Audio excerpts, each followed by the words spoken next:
Tiniyak ng Bureau of Customs na bibigyan ng pagkakataon ang pamilya Diskaya na patunayang tama ang pagbili nila ng kanilang mga luxury cars.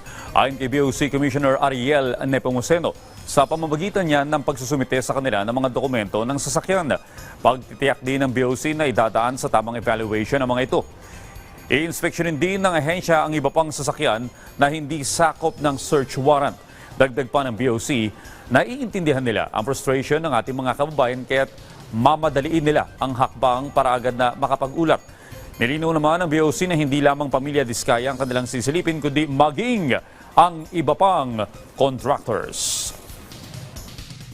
Hindi naman po nakapokus lang tayo sa Diskaya, no? Ang pinag-utos po sa atin at naririnig naman po natin sa mga balita na galing po ng Malacanang na ang gusto po ni President Bongbong Marcos, tingnan po lahat ng may mga kinalaman dyan so, sa sinasabing